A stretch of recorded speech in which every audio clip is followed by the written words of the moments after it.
I made it to the finals, and no one expected me to be there. I'm like the most unlikely hero at the time in the finals against these guys that are in Section 5, some of the best in the Section 5 division. And it was a big deal. So I had this guy that I had to wrestle, and he was supposed to be, he was supposed to be the man.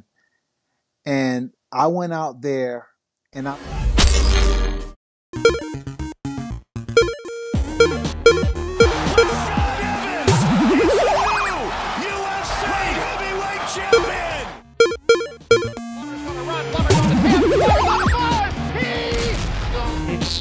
Snake takes. What's up, everybody? Here we are.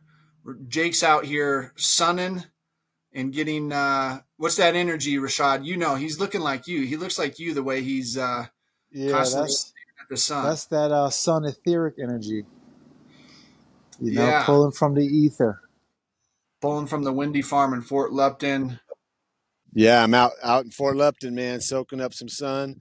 Taught well how to do that by my man Suga, who we often see sometimes in the middle of a huge crowd. Everyone's doing this stuff, and there's Rashad just recharging, free recharge. Yes, indeed. Every time I do it, man, I think of you. That's awesome, man. Me too, man. Yes. I'm always out there. Where's Rashad? Where's Rashad? Oh, he's out charging. I'm a solar panel. Good to see you guys. I'm gonna lead us into the question of the day that we'll kind of rap about. But so I want to tell you this story, man. Last night, Ayla had come home and she was a little upset, and she's a young. This is my daughter. She's a young girl who I could tell was frazzled. I said, you know what? Let's go to the gym and move some energy. Let's get your body moving. Let's get physical. Let's get it out. Right, because she was upset over something that she shouldn't have been upset about. And long story short, we go in this gym, and there are a couple of young boys who go to her school that were at the gym, and they were lifting weights. And this is the rec center. This isn't like Gold's Gym. This isn't one of those like hot to trot, where there's a lot of incredibly good looking people. It's kind of the rec center for 57-year-old people coming in getting a workout. And these boys are lifting, and they straight up take their shirts off and start flexing in the mirror. And they're like, they're not that big at all. And I was kind of just like looking around for the YouTube camera or some shit, like this is going to be a prank or something, because they're sitting there taking off their shirt, flexing, doing the thing. And I was like kind of taken back by the whole deal, And so they're like teenagers? Yeah, they were 14 years old. They were 14 years old, and I know that because my daughter goes to school with them. And it was kind of like I felt like an old guy because I was asking her, like, what the hell is going on? Is someone going to, like, jump out of one of the weight machines and, like, do a prank or some shit? You guys are watching way too much YouTube or something. She's like, no, man, this is kind of the way it is. And my grandfather, who's a coach out in Michigan, coached for 50 years, I remember at a recent family reunion, he was asking Ayla, like, hey, is it the norm for boys to just take their shirts off and start flexing in the mirrors anymore? And like, this is a thing. This is a thing that boys are doing now. And I think what kind of made me hurt my feelings is it's there's like a lack of accomplishment, yet they're still in the mirror thinking they're big, and they were a little bit delusional about what they've accomplished in the gym thus far, especially since they're just boys. So don't mean to body shame or anything, but holy shit, what is going on? What? So I had to get that off my chest. Like I said, I feel like maybe an old man or whatnot, but there's a shift in the mentality of these youngsters. And that is the question for the two of you guys today, is the concept of, when did your sport or sports that you were doing shift from being a game to being something where you're like, hey, I could go pro with this, or I'm really good, and I need to kind of shift my mentality to where this is no longer a game. This is, I'm gonna start hitting the weights harder. I'm gonna start transitioning from fun into career mode, I guess. So that's the question to you guys. When was that shift, and do you kind of recall an event or a happening that made you think, okay, game on?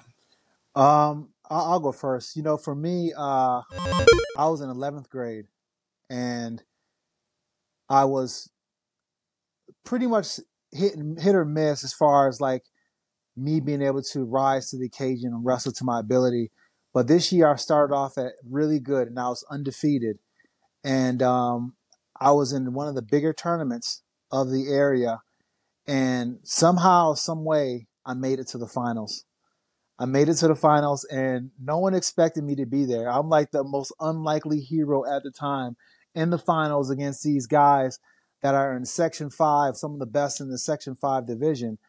And it was a big deal. So I had this guy that I had to wrestle, and he was supposed to be, he was supposed to be the man. And I went out there and I tooled his ass. I went out there and I won. And at that moment, it was such an uplifting feeling for me, but it was a glimpse at what I can really do if I believed in myself. So I started to take the time to do the little things by myself. Like, we had our training, and this is wrestling. This was in wrestling. And listen, when I started off wrestling, I hated it. I hated it so much that my wrestling coach would force me to go to wrestling, because if I missed wrestling, he would send somebody to my house and come and pick me up. So this is a sport that I hated, but I had this little glimpse of success, and that little glimpse of success was all that I needed for me to be full in. And I started to do the little work by myself. I started to do my shadow wrestling. I started to just do all these, lifting weights and doing these runs. And it's funny because when you were talking about the little boys in the mirror taking their shirt off and lifting, flexing, that was me, man, skin and bones. But I say that the reason why I like the little boy, not like little boy, that sounds crazy, but the reason why I don't, the reason why I don't mind the young guys in the mirror staring at each other and flexing is because that's where it all starts at. And when I say that's where it all starts at, that means it's self-love, right? Like, in order to really tap into that part of you, in order to really love yourself, and that's the thing about it, it's the gateway to understanding you is understanding me. You know what I'm saying? And that's something that kind of gets overlooked because we see everybody on the outside and they're just out there, But the truth of the matter is, when you want to learn to relate to anybody, you tap into yourself. And then once you tap into yourself and you understand that love, then you understand the golden rule, And I feel like the golden rule is what's missing in this world today. So I like when these guys are getting in the mirror, when they're starting to find that pride in themselves, when they're starting to find that love in themselves, because when they love themselves, they can understand love. And when they love, they can understand doing the next right thing by someone.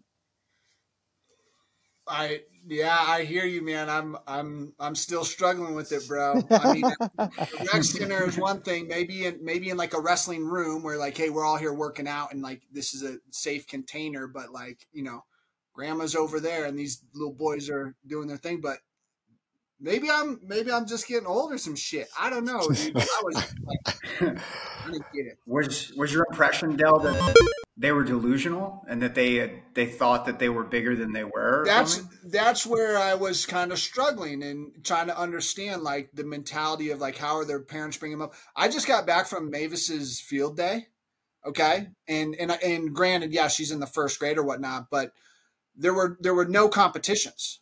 Nothing was a competition. It was like parachute and catching a thing over a volleyball. I didn't even really understand the games, and I started to think, like, what is going on? Are we not kind of like there's got to be tiers to things. There's got to be levels to things. And even when you're saying that, Rashad, would you do that as a freshman when there's seniors in the room and be like bold and bad? And maybe, I don't know. I mean, you tell me, were you that confident? And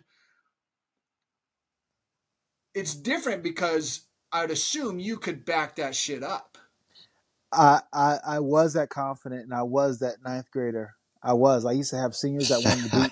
I used to have the seniors that wanted to beat me up because I had that confidence, but they couldn't break me because I had that confidence. But the thing is that it's belief in yourself. Like, if you don't believe in yourself, no one's going to believe in you. No one is going to believe in you, even your parents. So that belief has to kind of start in a delusional place sometimes. You got to fake it until you make it. Case in point, Conor McGregor. Very delusional about what he said. Very delusional about what he could do. But guess what? He lived up to that delusional mindset. That delusional mindset was crazy, but he was crazy like a fox. And sometimes you gotta be. I love it. I like the perspective, man. I really like the perspective. But does the world need more Conor McGregors or people who are delusional that think that that's the he's special and he did it? But how many guys are not? Maybe delusional in the right Right. direction. Yeah. There's a lot of things we could accomplish that would be really beautiful for the world that you kind of have to be delusional to even attempt. And so if we can just be delusional in the right directions, then maybe some cool shit will happen. I want to hear what Jake's going to say about this, but I wanted to ask Rashad if there was an adult who crossed your path at those formative years, at those early stages, and really helped you see that you had something, or if it was truly just inborn, you just knew, and there wasn't that sort of outside influence that kind of gave you that perspective. No, there was someone in particular. His name was Bill Dixon. He passed away when I was in college, and I really never got a chance to thank him, but he was the one. I remember one time in practice, it was when I was trying to skip and trying to miss and trying not to wrestle. He said, it was at the end of practice, and every single time we wrapped in practice, there was always like the final thoughts, things you can take away from that practice. And he said, there's one guy on this team that's really going to do something special. And everyone was looking around, and like some of the bigger guys were kind of like the bigger guys as far as name and accomplishments wise were kind of puffing out their chest and like, getting ready for them to say his name. And then he said, Rashad Evans. And everyone looked at me like, what? So I don't know what he's seeing in me, but him seeing that in me and him getting me to see it in myself, it was something that I could never repay back. It was something that fed me on a level that I really couldn't explain. But it was the food that I needed in order for me to actually live up to what he said. When Bill said that in front of the whole room, everyone turned and Rashad's in the back just flexing in the knee, got his shirt off and shit. I guess so. So. Shit. That's right. All right, Jake, tell us. Hey, I love the perspective, Rashad. Thank you so much for because I've been struggling with it, dude, for the last 12 hours, man. I can't get it out of my mind. Like, what the hell is going on? This is our future, and these kids are out here out of their freaking minds. But I like the perspective. Thank you, Jake. What's up, bro? Tell us. Yeah, thank you, Rashad, and also Mike with kind of taking some words out of my mouth. It makes it easier and quicker for me to speak on it. Really for me, I think of these kids as like, one, they're flexing in the mirror when like, Dale, if you went and did that, you'd be thinking about people looking at you thinking, who's this old man flexing in the mirror? What the hell he thinks he is? These kids didn't care. So for me, it's like being a hypersensitive, observational, like seeing everything person. Sometimes it's hard for me, even at 48, to tap into, I'm doing my thing, whether that's dancing or I feel like doing some yoga in the airport, or I just feel like sitting and charging in the sun in a room of people who, people probably see Rashad and think, what the hell does he think he's doing? Does he really think he's absorbing the sun like this guy? Well, yeah, man, that's what Rashad's doing, and he doesn't give a shit what you're thinking. So more power to these kids to be there, like Rashad said too, like seeing an improvement too, because there's one thing to like do something, but then when you see yourself, maybe they're seeing a little bit more of a bicep, or they're seeing a little bit more like, and that builds self-confidence, and that helps them go out into the world with less apprehension and less oh, I'm not good enough, or I'm not pretty enough, or I'm not strong enough. And they go out going, yeah, man, I'm getting bigger. I'm making my goals. I'm starting to grow into becoming a man. And so I, back in the day, would look at that and be like, man, look at these little punk asses, but now I think good for them, because, the weight room, if they're having that much fun in the weight room, then I guess good for them, because I hated the weight room. I did not like going in the weight room. Yeah, no, I think, I'm all about it. I'm all about painting my nails. My daughters have been painting my nails forever. And I'm, I dance like no one's watching, all that kind of bullshit, because I'm with it. I love it. It ain't bullshit. It felt awkward. You're right. It felt awkward to see in a public space like that where there was little old ladies in the weight room and stuff. It felt weird. And like from Mike said about maybe lifting it up for, hey, I'm going to be overly confident about my ability to save the environment. I'm going to be overly confident about my way to help the homeless, or overly confident about how I'm going to show up and serve. Like that's not what I'm seeing. I'm seeing it a lot of self-love is maybe what you're calling it. I maybe see a little conceitedness going on. I don't know. But how about, again, Jake, to you, like, was there a specific thing that kind of shifted it for you to know, like, all right, hey, this is a no longer a game, if you will, or maybe an opportunity? Yeah.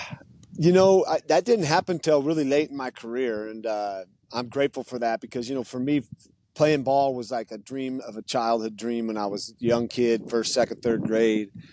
I was like, I want to play in the NFL. Little did I know that was my really only good chance, maybe major leagues, but I wasn't going to be playing in the NBA. And I played all the sports growing up, along the way, to kind of get to where the answer you're looking for of when it went from fun to like, oh, I got a chance to do something here. Back to someone that was influential, like Coach Dixon. Chris Lords was a teammate of mine, a great teammate. We came together in the 7th grade, both extremely competitive athletes, but his brother Greg was this phenomenal dude. And I was his backup as a sophomore on varsity. And one time after a game, he played bad and he was pissed off and punching the seat in front of him and cursing. And here's a Mormon dude. I'm like, whoa, he's saying things Mormons don't say. And he turned to me. He's like, I don't know why you're not the starting quarterback. He's like, everyone knows, everyone sees it. You got the potential. You're going to go all the way, man. You're going to go all the way to what you want. And it was really the first time someone out of my family or really close people said that. And it was so influential because it came from Greg, someone I look up to and really wanted to be like. I mean, he was a three-sport guy, great friend, good person. And so that was the first time that it kind of clicked for me to hear that and to be like inspired by that. And then when it clicked as far as, oh man, I got a chance to really go do this and make it to the next level was my junior year. And a reporter asked me after my junior season, are you going to come out into the draft? And I said, what? Like, no, hell no. Like, I got stuff to do here. I came here to win a national title. I'm not worried about the NFL.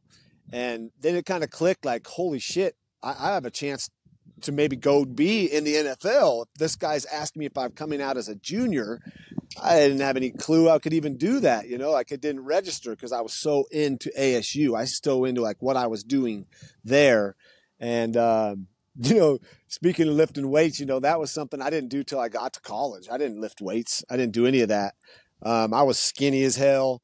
I remember like me and Keith Poole measured our biceps one spring and we had the smallest biceps. All the whole team measured their biceps and all their muscles. Our biceps were the smallest on the team. So that summer we did our workouts, and every workout we'd go and we'd start with the 10 pounds and we'd curl all the way up to like 30. And then we go all the way back down and, we put on a little meat on our bones. So we had, curls. We said curls for the girls, Mm-hmm. But wow. yeah, I mean, seeing kids in the weight room at a young age to me sometimes is confusing because weights are great, but I don't think they're great until you find out what your real body type is and how you move and how you become able to even just fall down and do a somersault. Some of these kids can do squats. You get them out to do a somersault and they're going to blow their shoulder out because they've never ever actually done a somersault. That's what I worry about. Like 14-year-olds to be a kid, to be climbing trees, trampoline, biking, dodging stuff, running around, not necessarily building muscle mass for a sport that you don't even know what you're going to really do at that point. Yeah. No, I hear it. I appreciate the insight, and it is very interesting. Obviously, the two of you at the highest level of your sports, kind of being okay with that mentality of the self love. It's changed my perspective. So I appreciate it. I didn't say anything. I never would say anything, because I don't. It's not my role, and I don't want to. I'd say something to my son, like, "Yo, better be a little bit thicker if you're gonna be taking that shirt off, bro." I told Wes, like, my son, you're gonna be a skinny guy for the rest of your life, probably, because it's kind of the way our genetics are. But you'll thank me, and you'll thank your genetics when you're 40 and you're not, overweight and things of that nature. So, My son Rashad Jr. He was a skinny kid, and I called him skinny one time, and he never forgot it. And he never forgot it to the point now where he's always working out. Like he's jacked, but he remembers that I called him skinny. You know what I'm saying? And for me, I wasn't saying it in a bad way. I was just, you know what I'm saying? Like just saying it. And he was like, oh, okay, I'll fix that skinny. And now this dude, like, he's always push-ups, pull-ups, dips, all of it. Now he's ripped up. Nothing wrong with being skinny, man. Nothing wrong with being skinny. No, those words, we'll step into an episode and think about those words, because especially as a man to a boy, you say one little thing, dude, and it's like, oh, I'm gonna show you, or I'm gonna show you type of stuff, So that's good stuff, man. It is about time for a community question. If you guys want to dive into that, we've got a question from Predict MMA, and they ask, did the pressure of rising to the occasion in an athletic context cross over to your regular life? And if so, what tips can you share around keeping your cool when the stakes are high? I would definitely say, rising to the occasion and having to face yourself in a moment when you have a big fight, it definitely transfers over, because there is this part of you when you have to go through a very very intense situation like that, where you want to have, the world is watching, you have this place where you come from where you have the doubts and your expectations. And then somewhere along the line where you're in between thinking and not thinking and just living an experience, you surrender. You come to the point where you just surrender to, like, you know what, it's going to be what it's going to be.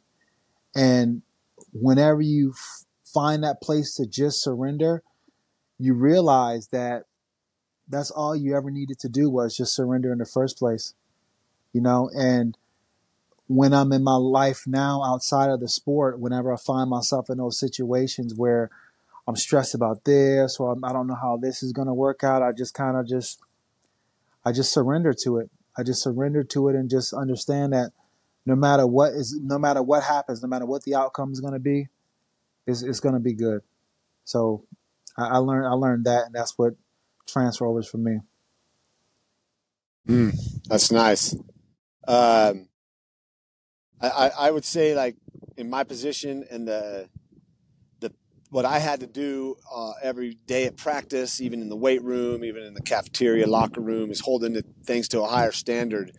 There were a lot of expectations that I put on myself, and also a lot that were put on to me by so many others that expect me to play a certain way, to make every throw, to come through in the end, and all this. And those expectations, they were heavy. But when in the heat of the moment, it was always react, remember what you practiced, your preparations there. And I got these guys around me that are all on the same train tracks, heading in the same direction. So there was a lot of faith built up in a belief system. Now, when you leave that and now I step out into the real world, And I'm sitting there and I'm like, oh, okay, where do the expectations come from? You know, they don't really come from anywhere except yourself. So I put all these expectations on myself to be able to go and learn new things all the time and become a master of this and to try to be the best at this and all these things. And it just recently has happened where I realized as sometimes in our society, it's strive, get better. I'd have a good game in the NFL. We'd look at the whole game. We'd say great play, but we'd look at the mistakes. And then I wouldn't go back and look at a great game a week later to give myself a little boost. Those were shelved. You let that go. And you always were focused on what you could do better, what expectation you could raise up. And so in real life, I'm doing this to myself through these years of being out of the league. And I'm just realizing this as like a strong realization, actually during a yoga class, a hot yoga class. It just came to me of like, dude, stop putting so many expectations on yourself.